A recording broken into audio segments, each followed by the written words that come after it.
going on, everybody? Welcome back to the channel. It has been a minute since I've done a video, and when I spin around, you're gonna see why.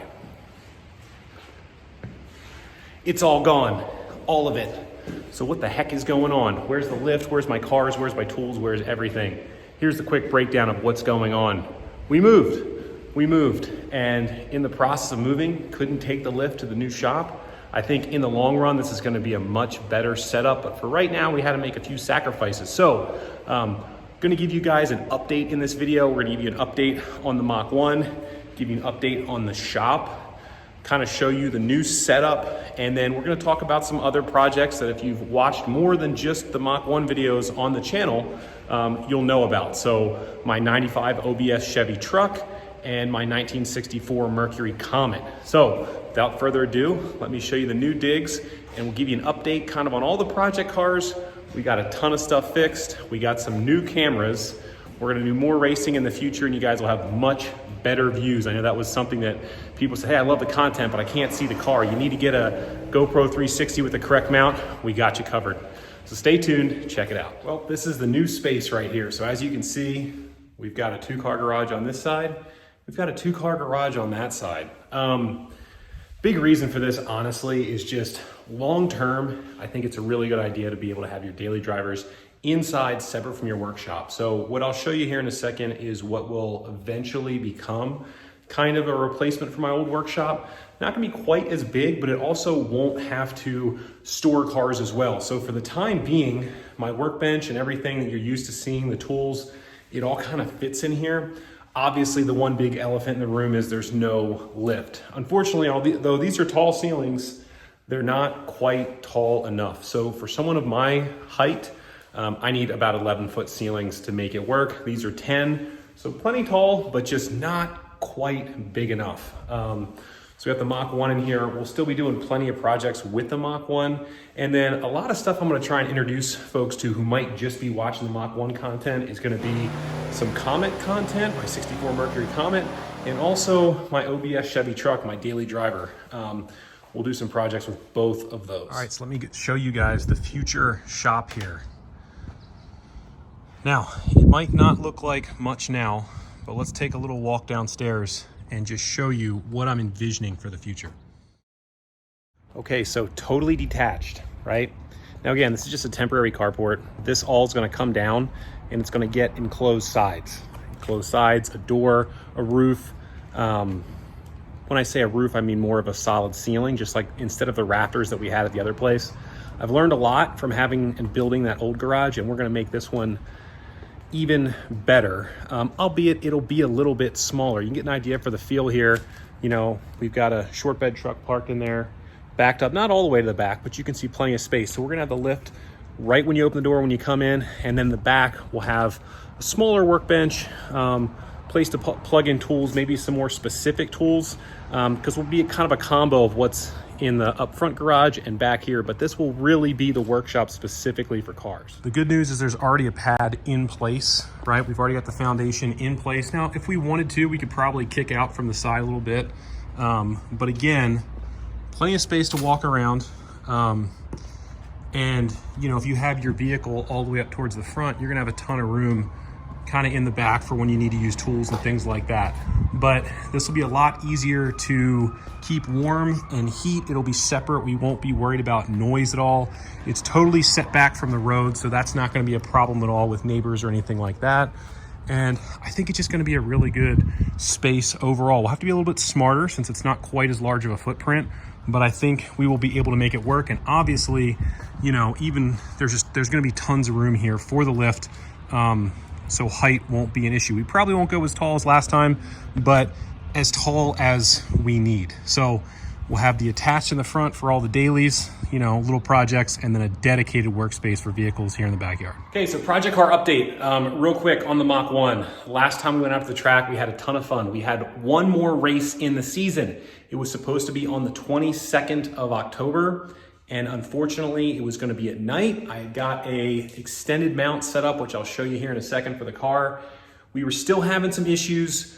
but I think we got it sorted out. I'll flip over to that and explain exactly what the problem was. We finally got to the bottom of our boost issue, and now we have the boost controller set up correctly. So I'll show you a couple clips on that to let you know exactly what happened.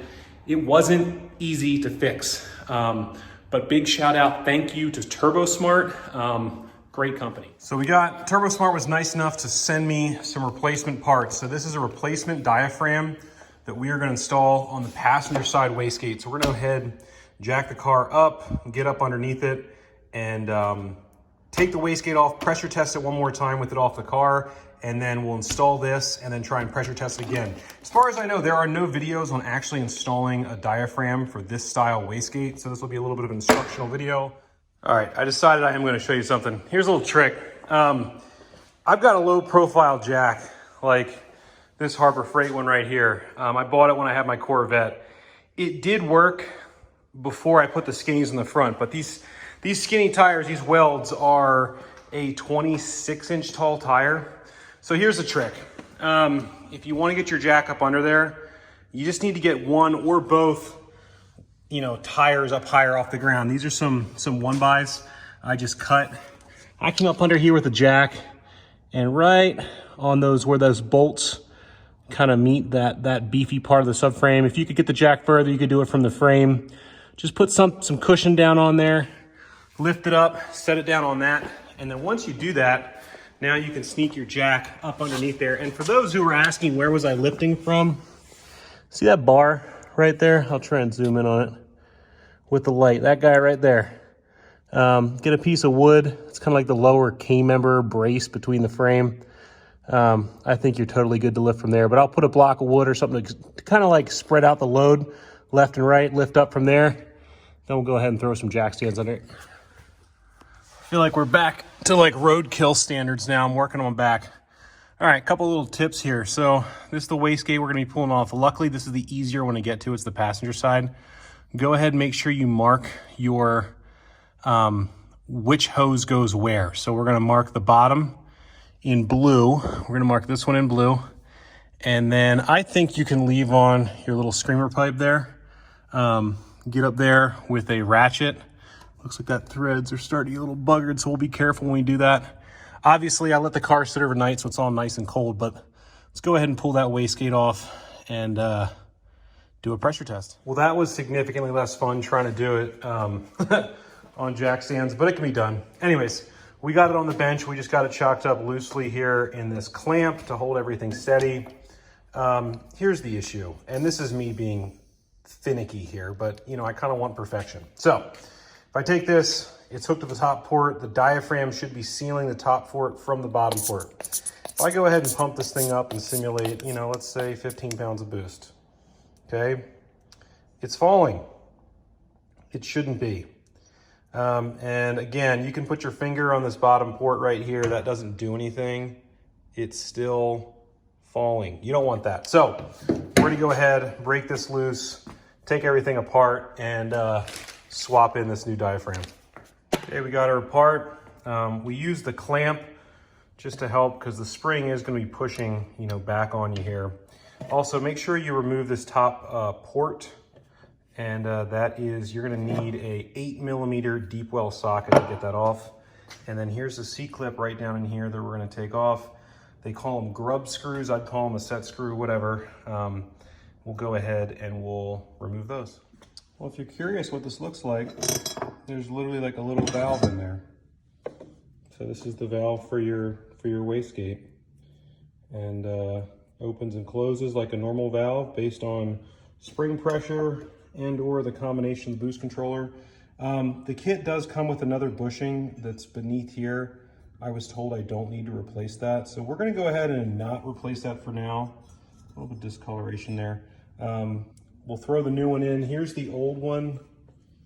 And honestly, it looks really good. So I don't really know why it wasn't sealing, but it looks honestly really good. But hey, we got the new one. We'll throw the new one on and re-pressure test. If that doesn't work, maybe we'll try the bushing. Something I will point out are there's these little ridges here. So just make sure that you push this thing down. It's not sitting up. That, who knows, maybe if it was assembled and it was sitting up and it chafed and ripped and that caused a leak, I don't know.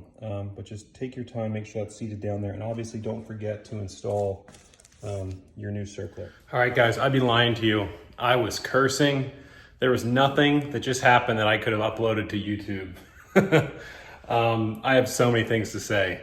Number one, that sucks. Number two, this little bushing that comes with it, I couldn't get that thing to seal. I replaced this bushing and I noticed that the valve stem no longer wiggled. Now, I don't know if, I don't think that that bushing is a sealing surface, but maybe it was blown out somehow. I'm not sure. Anyways, fourth time, I finally got it to seal and hold. Be really careful when you're putting this diaphragm in.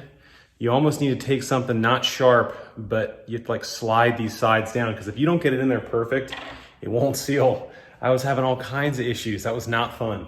I'm gonna call it for the night, but here, I'll flip the camera around and prove it to you that I solved my issue. Okay, we're hooked up to the top port, on pressure. Okay, get the glare away. Oh man, that glare is terrible. It's rock solid. It's not going anywhere. Oh, I'm so happy. That took forever. We're gonna call it for tonight, and tomorrow we'll come and install it. I tried everything, man. I put sealant on little grub screws. I had to then I got it all together, and I forgot to put the heat shield on. I had to take it all back apart again. That sucks. Here's the camera mount. Now, normally I'm a super positive person and I love to give shout outs to different companies. However, I'm not gonna mention the name of the company that I purchased this from, because my wife actually bought it for me for my birthday, and she ordered it in August. My birthday's in September, beginning of September, and it didn't arrive for 2 to 3 months. So, not even gonna mention them. I hope it works out great.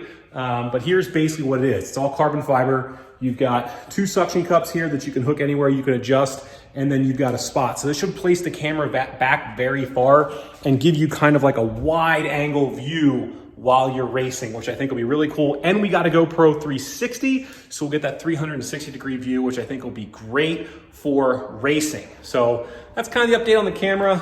Unfortunately, it's raining out today and the car is filthy. We'll get it cleaned up when it's a dry day. We'll hook it up, go out, make some runs on the street so you guys can see what that looks like. I'm super excited. I haven't even seen it yet. All right, let's talk about some of the other projects that we're gonna do. This is my 1964 Mercury Comet. Now I'll show you a few quick clips of other things that we've done with this car so far. We've actually done quite a bit. It's got a complete American Auto Wire wiring harness in it, so it is fully rewired. I swapped in a T5 5-speed manual, pulled out the AOD. This is just a stock 302 out of like an 80s F-150, but super fun car. All manual everything, manual brakes, manual steering, no AC, super basic, but a super reliable vehicle. Let's fire this bad boy up. Oh, this is one of the most reliable cars I have, I tell you guys what. This thing fires up immediately.